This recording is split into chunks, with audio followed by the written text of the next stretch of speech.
Welcome, everyone. This is the Wednesday edition, January 26, 2022 of the NBA Triple Double Show, powered by the Predictive Playbook and presented to you by SportsMemo TV.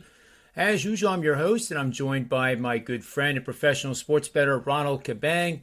And we're going to try to have you fully covered. We're going to look at a threesome of NBA games on the NBA card for Wednesday night. And without further ado, we're going to get right at it. The first game we're going to be looking at here is in the early part of the card, and that is the Toronto Raptors visiting the Chicago Bulls. This is at the United Center in Chicago, 8 o'clock scheduled tip-off. The Bulls are 29-17. They're 26-19-1 against the number. Toronto Raptors are one game over 500, trying to stay in playoff contention status. They're 25-20 against the number, 25-20 over under. Home team for the Bulls when they're at home at the United Center, 16-6, and as a favorite, they're an outstanding 23-7. Line for this game, Ronald, is the Bulls -4 with a total of 218.5. Any initial thoughts in this matchup for a possible best bet? Yeah, so I'm looking at the side here. You can kind of say the Bulls have been struggling as of late. They lost 7 of the last 10 games. And it mainly has to do with their roster situation. You know, key guys have been in and out of the lineup the last few weeks. But I think tonight they're going to have Vucevic, Levine, and DeRozan back together tonight. They're going to be missing Ball and Caruso, though. Those two guys are their two key defensive guys that, that kind of been their key guys of taking care of perimeter, their opponent's offensive, scorers. And they're gonna have the rest advantage over the Raptors tonight too, though. And a couple of the Raptors starters hit 35 plus minutes played yesterday. So you could see some possible tired legs on the Raptors side. A couple of trends on the Bulls side. They're 8-2 against the spread against opponents on the second half of back-to-back games. They're also 7-1 against the spread as home favorites of 4 points or more against Eastern Conference teams. I think that the line opened at 4.5, and it has moved down to 4. So that's something to monitor there with that trend. On the Raptors side, they just played the Hornets yesterday, where they initially were favored, then the line flipped, and eventually they won outright as I think 1.5 point dogs. And as I mentioned, they had a couple guys that played 35 plus minutes, including 39 from Siakam. But Van Vliet and Scotty Barnes were out yesterday, so the status of those two guys are pretty important for today's game. But they've actually been strong in second half of back-to-back games this season. They're 5-2 straight up and 6-1 against the spread in those situations. But for me, I have a strong lean on the Bulls here, along with some of their key guys getting back together and the rest advantage. I feel like they have the edge in this game on a short line. But I will wait for the status of Van Vliet and Scotty Barnes before I place any bets on this one. Yeah, I think that is the rule of thumb, Ronald, with the way the injuries and COVID seems to be waning here, which is a very good thing. But you still have to wait and see as close to the tip-off as possible to get all the information you need. That's great advice for the people listening out there in the chat room and elsewhere. I'm a little leery with the Bulls because they're only 4.5. It opened at 4. There's some rogue 4.5s right now, but it has been really static, meaning it hasn't moved a bit. Yeah, and that's in the face of Toronto bettors who are accounting for 68% of the tickets and 65% of the money, and the line hasn't moved, which then flips my thinking into the lean that you have on the Bulls. Mm-hmm. And you and I both love the Bulls preseason. We have that totals bet, I believe, is what, 42.5? Yeah. 41.5. It's right in that area. I'd have to go look at the ticket, but I think it was 42.5. I think you're right. And that, unless something really drastic happens, something along the lines of those NFL games we saw last weekend, I think Chicago will easily be closer to 50 wins than they will 40 down the stretch here. But it does seem like like they're coming out of the valley now. They've gone through this stretch where things, like you said, they've lost 7 of the last 10. They've also not covered the spread in 7 of the 10. And I think the market may be, leaning towards the cheap side here at 4 points. Against Toronto, it just seems like it's almost too good to be true. So let's move on to the next game here. And our next game is the Sacramento Kings visiting the Atlanta Hawks. The Hawks are 12th in the Eastern Conference, Ronald. They've won 3 in a row, but they're still 4 games under 500 at 21-25. 19-27 against the number, over under 25-21 for the year. The Kings, they are what we thought they are. They're 18-31. It's another dismal season for them, but they seem to be a little bit more competitive, and they seem to be the type of team you just don't want to get backdoored on any spread either. Mm-hmm. They're 21-28 against the number, and even 24-24 on the over/under, 6-15 on the road, and as an underdog, 11-21. I'm thinking the under here, and I have an in-game betting strategy that I want to present in quick fashion. Now, this is I love doing this because this comes back from my Wall Street days as an institutional trader, and humbly said, I've been successful in doing this. And what we have here is a situation where the total is 233.5, so it's pretty high.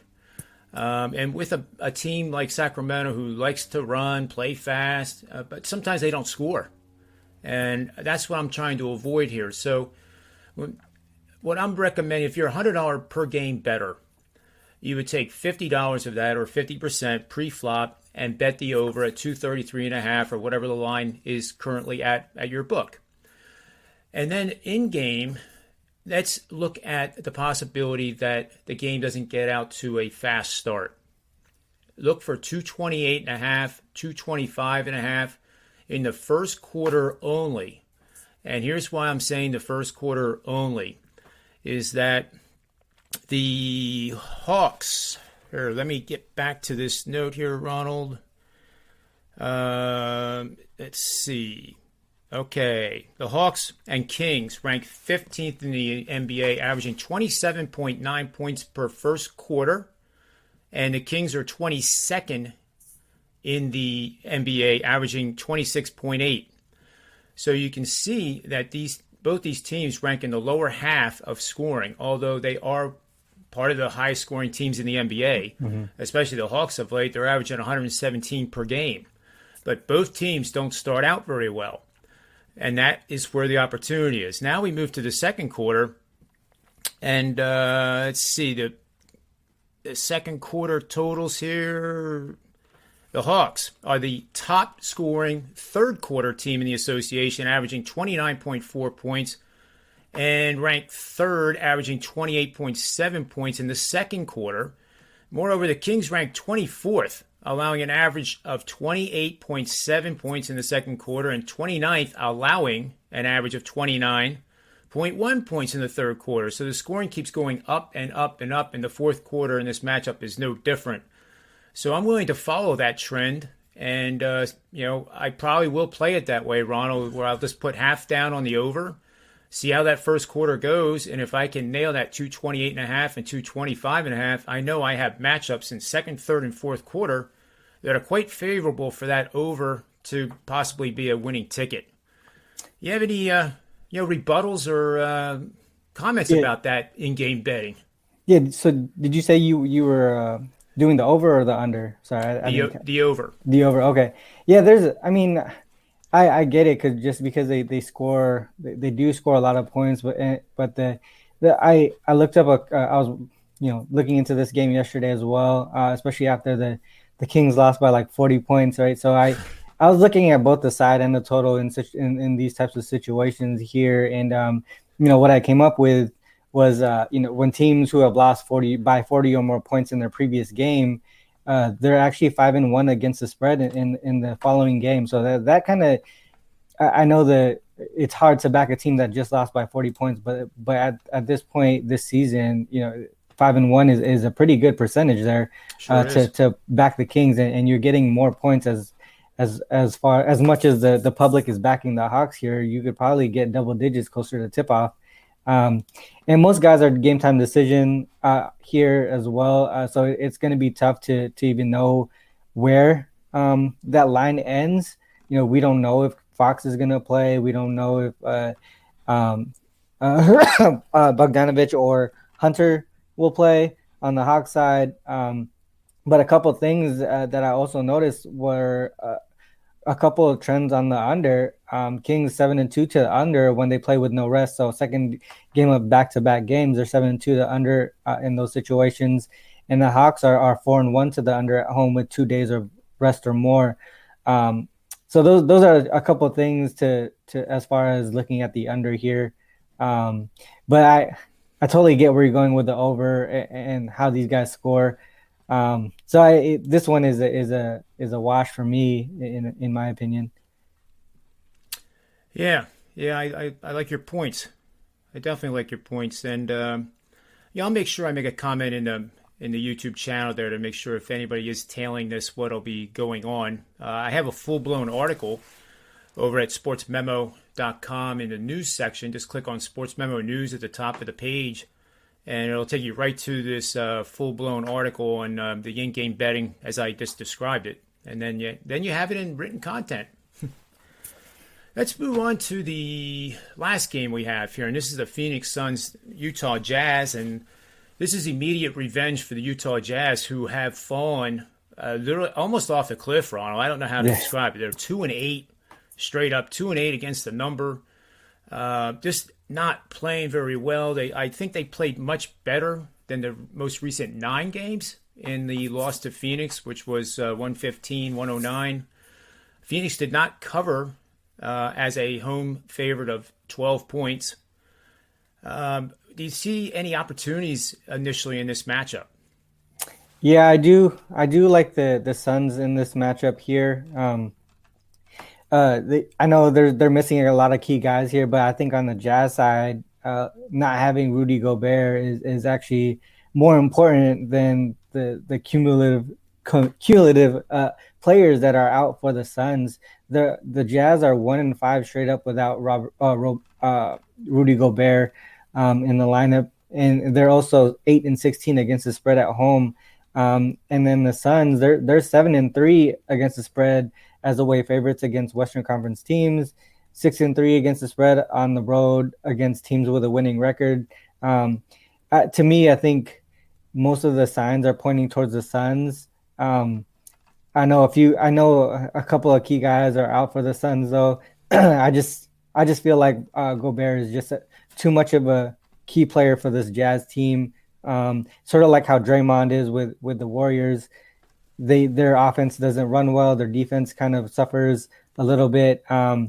It's the same thing with the Jazz here and Rudy Gobert. And so that's why, to me, I would lean the Suns. Yeah, I'm leaning that way as well. And you put a thought in my head. Like a lot of times when we have these superstars out of the lineup, I tend to go towards the more fundamental part of handicapping. In other words, I won't look at the analytical metrics, the efficiencies as much. And I like to look at who's on the bench or who are the starters that can, step up and fill the void left by the starter who's not playing. We see that all the time with the Nets and that chaos with Kyrie Irving only playing road games, and KD's now probably not going to return till late February. It leaves Harden. And I find myself looking more at the fundamentals with Nets games especially than any other team out there. But I'm just curious to know how you if you do the same thing or if you do something a little different when it's like this where the analytics may not mean as much. Yeah, you definitely need to understand the game and how the players affect the game for each team. When key players are out like this, like I mentioned, like how much Rudy Gobert means to this Jazz team. Those are things you need to be aware of, right? Even if Ayton is out for the Suns and as well as McGee, like those two key guys, even without them, their offensive and defensive rating doesn't adjust as much as it does for the Jazz when Gobert is out. So even when looking at names and trends and statistics like that, you also gotta you know understand how the backups affect the game. And I think just through experience, that's kind of something that you get to understand overall in sports betting. I agree 100%. And I just saw here Bogdanovich was has a right knee contusion. And if you mentioned this, I apologize if I'm repeating our injuries here, but it's up in the air right now if he will face the Suns tonight. So I think if you see the line with that kind of news, I think that if you like the Suns, as we're leaning towards the Suns, I think you want to bet them now as opposed to later, because if he doesn't play, then I don't think that's baked into the number. Yeah. He's listed as questionable, but I would have to think that he is going to play them if at all possible. Yeah. Any thoughts on his status? So all right, so the line opened at 4.5 for the Suns, right? And it's moved down to 2.5. And I it really does to me feel like it's the number of players out for the Suns versus the quality. They have let me count this out. 7 guys out for the Suns here versus the Jazz are missing Gobert and Mitchell. And this is more like quality over quantity that you're missing here. And I think to me, people are thinking that missing these many players is too much of an impact, and that's why they're probably putting money on the Jazz here, and that's what's moving the line. But I think Gobert and Mitchell are way more important to the Jazz than the other 7 guys are for the Suns. You still got Paul, Booker, Bridges, Cam Johnson, guys who can put up numbers on their own on that side, and you don't really have to worry about anyone down low as far as Gobert. So to me, Bogdanovich isn't as big of a deal because there's still Ingles who plays a similar role, who can play a similar role. But yeah, that's my thought on that. Yeah, good stuff, Ronald. And now it's come to the time where we can identify maybe a play that will possibly take to the window as a best bet. What we're trying to do with the show, obviously, is provide actionable information, such as the betting system, the live in-game stuff, and everything that we've discussed so far. And then at the end, like this, what we want to try to do is identify a play that we will personally put our hard-earned money behind. So with that said, do you see anything in these 3 games that really is getting your attention to bet on? Yeah, I do like the Suns here on the short line. I think the guys that they have available will step up and take care of this Utah team without Gobert and Mitchell. And then a strong lean to the Bulls for now. I think I do want to wait until I hear the status of Scotty Barnes and Van Vliet on the Toronto side. And I will join you with the lean, and for all the reasons you just mentioned on the Bulls. And then I will take the over in the in-game format that I outlined, 50% now pre-flop, and then we'll look to try to get 228.5, 226.5 during the first quarter only. And I think that'll be a lot of fun to do. So, Ronald, that'll bring us to the end of our triple-double show. So we want to thank you for your time.